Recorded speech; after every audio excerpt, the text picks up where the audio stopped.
Well, the next show for me is the biggest show of like the last 2 seasons, as far as stuff that I've heard about it and stuff that Crunchyroll keeps sending me. They're like, buy shirts for this, buy things for this. Awesome. And it is Ray Zero. Oh yeah. Oh. So, this was probably my favorite show of the last 2 seasons. So messed up. Yeah, I really liked the good pacing of this show. I would agree with that. There was like very distinct arcs, and I kind of when the first season came out, I watched maybe the first 2 arcs, and then I took like a month to maybe 4 months off, and then last month I finished the rest. And I'm glad I watched it that way, because it's basically a show where this guy, he's living in the regular world, and he goes to a convenience store, and on his way out, a car passes him, and all of a sudden he ends up being in this fantasy world. They don't really explain how he got there or if he ever goes back. Nope. But it's okay, because I love everything that happened. Except for his death. well, You're so mean. I mean, okay. I'll go. I know he's trying to hint around to this. I'll just say. I mean, he meets up with a girl. She helps him out because he's still trying to figure out his life in here, basically, and he ends up trying to help her find something that was stolen from her by another person, and he goes to a place where it was supposed to be kept, and he walks into it and finds out that the person in there, because it's all dark, it's like a warehouse or whatever, it's all dark, and all of a sudden he gets gutted. Ooh. Like all of a sudden someone just comes out of nowhere and slices him across the stomach. He doesn't even see it, he just drops. He just feels something wet and drops. And then the girl comes in, she's wondering, because he made like a gurgled scream almost. The girl comes in and is like, what the heck? And then she dies. And like in his last moments, he's reaching out to her, and then everything goes just black. And then next thing you know, when he was originally got there, he talked to this food stall person and was trying to figure out what the heck was going on. He's standing in front of the food stall again. And the guy's like, are you okay? You've just been standing there. Are you okay? And you're like, did he dream that? What the heck just happened? And you realize that he has an ability that whenever he dies, he gets reborn, essentially. But it's like at a saved point in his life, in this world now. But it's so bad. I mean, it's interesting the way they do it, but it's so bad because he recalls all the deaths he's been through. Oh, it's like, when you have to feel that pain and know what it's like while you're alive and you don't have to have that pain, it's like, oh, wow. I mean, there are times he emotionally breaks down, and I don't blame him. Yeah. But it's like, when you hit that point, and at one point he got tortured. And then he gets killed, but then he still has that, what he got tortured through, in his mind still. And I'm like, oh, God, how do you live with that? So it's not a lighthearted one. It is you got a weak stomach. It's one of the shows where, like, there are some very, very intense moments, and after those moments are over, they're like, okay, let's do something kind of fun for a little bit, because we don't want to. We don't want to like a little bit. Yeah, because we know that was bad. We don't want this to be Evangelion, where it's just depressing. all the time. But it was like, it's interesting to see, because he has to, like, it's bad because he has to die, Because like things start going wrong, and you're like, okay, he's got to die now because things are going bad, and now he has to die so he can come back and figure out how to make things work to where that doesn't happen. Oh. And you know, you're just like, it's rough, but it's interesting in its own way because it really takes a different aspect that you wouldn't necessarily consider. And I do enjoy this also because he's the hero. And he's even like said that in the anime itself, like he's the hero and whatnot. But you see, because of all the, you know, a lot of heroes, you know, and a lot of stories and a lot of movies and stuff like that, they always come out like, you know, nothing's wrong, everything's fine, we got this, we can do this. This is not the case. And I kind of like that because I kind of feel like it's a more truthful.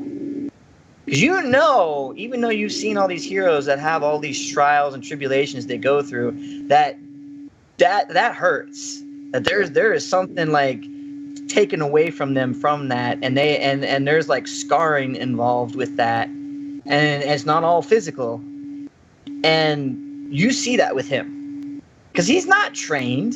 You know, he's like your average Joe. He's your average person off the street. He was an otaku, essentially. He basically stayed at home all the time. Never went anywhere, never did anything. And now he finds himself in real life or death situations. And he has to be the hero out of it. So, I mean, and he pulls it out. It's just, you gotta live with him on those trials that he has to go through. And what makes it worse, and honestly, like the first one kind of gets you. You're like, okay, he has to figure out how to get by this. And that's true. The second trial he has to go through, you realize it's not just one thing. Now he has two things he has to worry about. So if he missteps here, he dies this way. If he missteps here, he dies a completely different way. Wow, I would feel so paranoid about living life after that. Yeah. Let me go But back it's to my like, room. well, Yeah.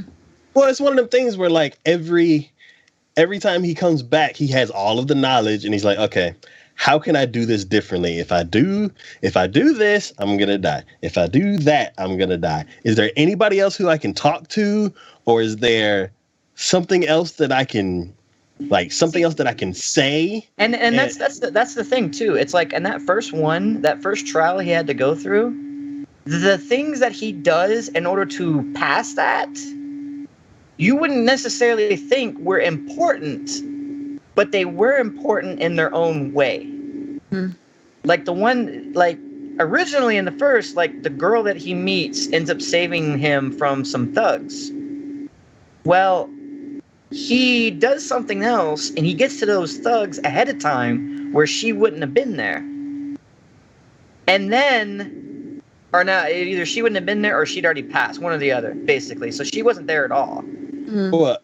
And then he ends up meeting up with someone completely different. And you think, okay, passing meeting, nothing important about it. But then he ends up being the key integral moment as to the reason why he ends up surviving later on. And you're like, oh, so that was important. Had that not taken place, and then had the decision he made later on not occurred as well, and it was just a random, like just one of those small decisions, and it really makes you think that it's like, it's the little things that can change things completely. They do the whole butterfly effect, basically. So definitely. Yeah. Oh, yeah. Yeah, with that And situation. It's mind-blowing, really, how, like, just those little tiny things that seem inconsequential, but they're the whole reason why something ends up working out the way it does. Yeah. You know? Cool.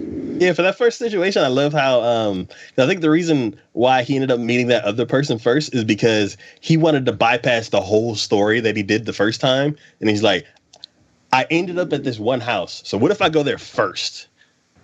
And by going there first, he ends up running into those hooligans and like confronting them. And then the other guy saves him. And it was cool that he met that guy because later on, like that guy was a knight. So later on, when he ends up talking with the main girl that he met, she's actually a princess because he's with the princess now, he actually meets more knights. And because he met that guy in the third episode or something like that, he actually has allies who are knights. So he has power to kind of fight issues that he runs into later. Yeah. Well, and again, like you were saying before, it's the butterfly effect. It's those little inconsequential things, because later on, like, he still had items with him that he took from our world into that world, because it was whatever he had on him at the time. And so basically junk food and a cell phone. yeah, but see, he had a cell phone. He had a cell phone, and it was the cell phone, small little thing you wouldn't think about, but at one point he looks at the time on the cell phone, and that was key to how he ends up passing towards the third or fourth tribulation he had to go through. And it was like just looking at the time from the cell phone. Had he not had the cell phone, had he not looked at the time on one of the many times that he died at that time and had that knowledge already, nothing, if he couldn't have passed it. So it's like, yeah, those small little things that can be the meaning between getting the right decision or not. So yes, I see people talking about this one. I can see why. They seem to enjoy it so much. Just be warned. Have something fun or to watch. Like during certain moments, you're gonna want to be like, okay, let's watch this funny video about dogs or cats, because start off with ReZero, then go if you thought girls don't get online. Yeah, basically. There you go. Or Honda-kun. Yeah. I mean, it's good, but it's deep. I'll say that. Yeah, there was quite a few characters in this show that I really, really liked. Like, I usually don't like mascot characters, like the little fuzzy animals that they have with them at certain times. Like, especially in Berserk, I did not like that little fairy guy. Yeah, like the fairy. We didn't like it at the beginning, and then we ended up liking it. Little Puck. Yeah, so his name's Puck. Yeah. Mm-hmm. That's ironic. Yeah, because the mascot character in this show named Puck too. Oh. The flying cat creature. And at first, find out later stuff about later on, you're like, oh god. So I would say, at first I thought he was kind of cute, and I'm like, okay, I can deal with this character. He's not annoying. I like the way he's designed and everything. He's the right size. Everything's fine. Then about an episode later, his size changes dramatically, and I'm like, ugh. It was kind of weird to see him that size, like going from like 5 inches tall to like human sized, like 6 feet tall. Yeah. And I was like, that was kind of weird. And then later on, you end up seeing this other creature, and like you end up finding like there's these huge powers that are kind of like governing the world, and like it kind of opens up like the knowledge of the world. Like everybody says that there's like low level spirits and like high level spirits, and like you actually end up seeing like a high level spirit cause like some major destruction. And it was like one of the creepiest scenes I have seen in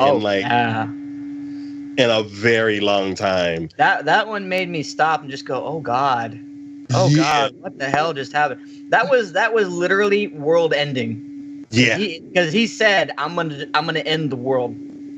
And one of his and one of the times he actually was able to talk with him before he did, he was like, because it's these spirits, especially the high level ones, get contracted.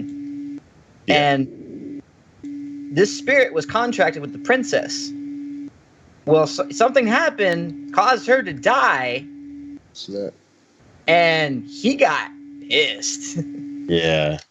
And it's blamed the dude for it too. Yeah, and there's like a lot of things where like honor is very like your word is a very, very important thing.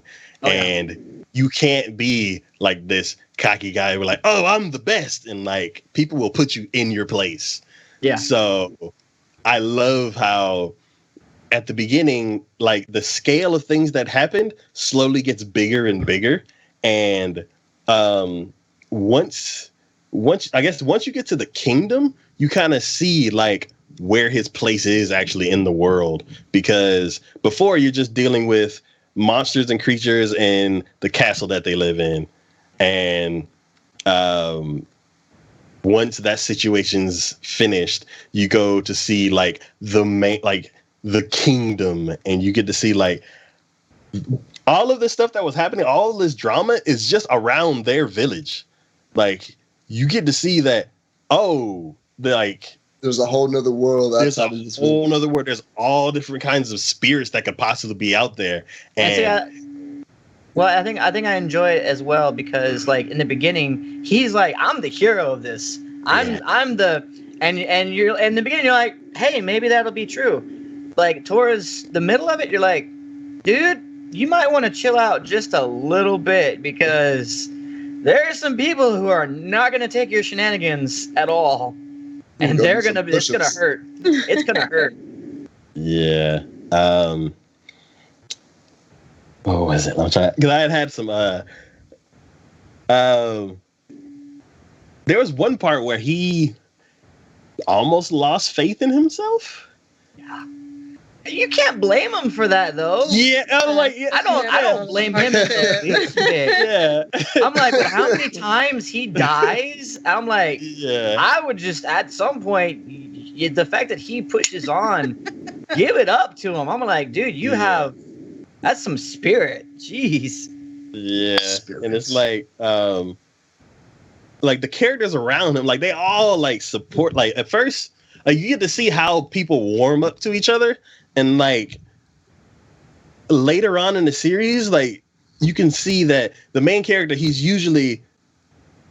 tries and tries and tries so hard to get things done. And you got to give it to him for trying that hard. And then he tries and tries and tries and just can't get it done. And another character was like, I believe in you. You've saved me. I've saved you. We've saved each other. Everybody's been saving each other. We need to do something. And like it kind of invigorates him, and he's like, okay, let me think. And he just goes after it again, and it may not work, but he'll try again. And it's I love all of these characters because they support each other so much, and they're so cool. I was hooked. I was hooked in the show from episode 2. I'm like, I only knew like 3 characters. I love the world. And I'm like, I'm buying this episode 2. I don't even have to watch the other 22 episodes. I'm like, I love it. And it did not let me down until the end. So, but yeah, I love it. Oh, yeah. I love the sisters. I don't know about the Count, though. He's kind of... Count Dooku? Something like that. I don't know about the like Count. Like that kind of flamboyant type of character. It's not so much that bugs me. It's just the fact that I'm looking at him like, you got something else going on behind the scenes, and I'm not sure if I like you too much. Yeah. I don't want to spoil that. Yeah. Anyways, I mean, regardless, y'all need to watch it. Trust me, it's worth the watch, even though with all the things we've said about it. And you know, I'll say this, okay. And like Taboo Tattoo, we were saying before how they had that one character they just randomly threw in that backstory, and you're like, why are you making me want to care about this? What is the point here? He's only met him from one episode, because it's essentially one episode he keeps reliving over and over and over again. That one dude, the Sin dude, Sloth, that he comes up against. By the end of that, I wanted him to die, and it was very satisfying. I mean, that to me is how you build characters. If you can have it to where you have a villain that by the end of it you're like, oh, kill him, just kill. I don't even care how you do it, just kill him. And then you see it happen, you're like, yes, thank you. Finally. And you see it happen not once but at least twice, and I'm like, yes. Do it again. I don't even care. We'll relive it all the time. Do it again, because he needs the rest of the series is him dying. See, and it would be satisfying because you see they actually build it correctly. They actually do the things that make you care and then hate his character in that regards. And I think in a lot of ways they do that with the other characters too. The sisters, you feel for them. Yeah. I'm like, I felt for them, and I almost had that feeling where I almost wanted the main character to kind of go with the blue-haired sister, because I'm like, oh, come on, she's adorable and she actually cares about you. Yeah. I've seen that meme so many times. Oh my God. So there's one episode where I agree with all of that stuff, how everybody loves her. And I can't remember what episode it is, but it was like right when they're about to leave the castle. He says something, and then she just goes on and on and on and like explains this whole story. And I'm like, oh my God, I love this character so much. But anyways, yeah, definitely say, because I think everyone should watch it, even though we've said some of the things that are you're like cringeworthy about it. It's definitely worth a watch, because it's taking something that people kind of tend to know, which is that whole person gets transported into another world kind of thing. It's been done. People have done it. But it takes it and does it in a different way, and that I have not seen anyone ever do before. Seems interesting. Yeah. Mm-hmm. And millions of people on Facebook can't be wrong. Well, sometimes. Not this one. Like following the process that real life thinks that they should follow, because they scout these people. They go around and they're like, well, this guy can't hold down a job. This is the reason why. He actually has these skills, and we think that he'd be a perfect fit, because if we put him in this certain situation and set him up with certain other people who kind of complete his his skills, then we feel like he can blossom into a better person because of the experiences that he's gone through for that year. Like anyone else that come into that kitchen and try to do that, he'd have failed him and just tell them to get lost, get out of here. Even if they had come up with that exact same dish, he still would have told them to get lost, get out of here. But it's the fact that it's him, and they see that potential inside him. They're like, all right, let me show you how I would have done that. And it's like, I feel for that. I'm like, that's cool. I like that. I appreciate that.